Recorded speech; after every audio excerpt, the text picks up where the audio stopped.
நாம ஆட்சிக்கு வந்து சரியா 40 நாள் ஆகுது. அதுக்குள்ள என்ன செஞ்சீங்கன்னு கேக்குறாங்க. ஒரு லிஸ்ட் ஒன்னு சொல்றேன் கேளுங்க.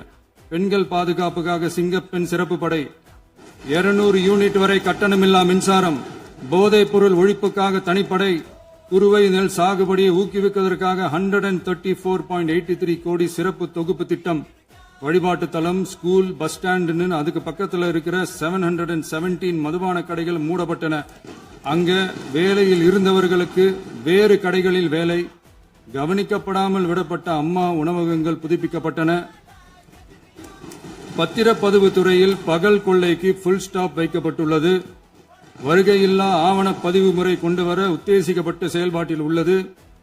அரசு மற்றும் தனியார் மருத்துவமனையில் ஸ்கேன் மையங்களில் கருவுறுவதற்கு முன் மற்றும் பின் ஏற்படும் தவறுகளை கண்காணிக்கவும், மருத்துவ நிறுவனம் முறைப்படுத்தும் சட்ட விதிகள் பின்பற்றப்படுகிறதா என கண்காணிக்கவும், மருத்துவ மற்றும் ஊரக பணிகள் இயக்கத்தின் பயன்பாட்டிற்காக 40 புதிய வாகனங்கள் வழங்கப்பட்டுள்ளது.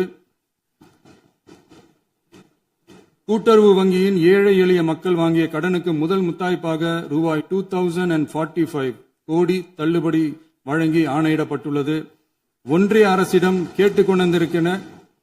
கேட்டுக்கொண்டதற்கிணங்க கடந்த 2 வருடமாக நிறுத்தி வைக்கப்பட்ட இருந்த ஜல் ஜீவன் மிஷன் திட்டம் புதுப்பிக்கப்பட்டு ஜல் ஜீவன் மிஷன் திட்டம் 2.0 நடைமுறைக்கு கொண்டு வரப்பட்டுள்ளது.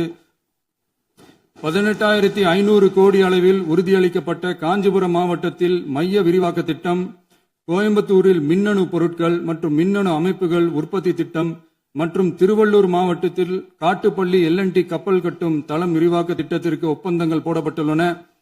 அனைத்து நிர்வாக நடவடிக்கைகளும் மின்னணு முறையில் மாற்றம் கொண்டுவர நடவடிக்கை எடுக்கப்பட்டு வருகிறது.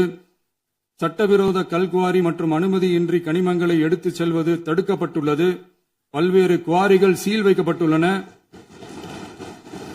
கனிமங்களை கண்காணிப்பது, எல்லைகளை நிர்ணயிப்பது மற்றும் ஆளில்லா விமானம் மூலம் அளவீடு செய்வது போன்றவற்றை செயல்படுத்துவதற்கான பணிகள் மேற்கொள்ளப்பட்டு வருகின்றன. அனைத்து துறைகளிலும் அலுவலர் தலையீடு இல்லாமல் லஞ்ச லாவண்யமற்ற தமிழகத்தை உருவாக்க அனைத்து நடவடிக்கைகளும் முடுக்கிவிடப்பட்டுள்ளது. இதெல்லாம் சாம்பிள் தான், இன்னும் இருக்கு. இந்த வெறும் 40 நாளுக்குள்ளேயே இவ்வளவு செஞ்சிருக்கோம்னா இனி வர்ற நாட்கள்ல கொஞ்சம் கொஞ்சமா படிப்படியா ஸ்டெடியா உழைச்சி லஞ்ச லாவண்யம் இல்லாத, ஊழல் இல்லாத, பெண்களுக்கு பாதுகாப்பான, சுதந்திரமான, டிரான்ஸ்பரண்டான தமிழ்நாட்டை நம்ம சொந்தங்களான தமிழக மக்களுக்கு தர்றதுதான் நம்மளோட ஒன் அண்ட் ஒன்லி டார்கெட். கண்டிப்பா அதை நிறைவேற்றியே காட்டுவோம். 8 கோடி மக்கள் நம்மளோட இருக்கிறப்போ ஏங்க அதை செய்ய முடியாது?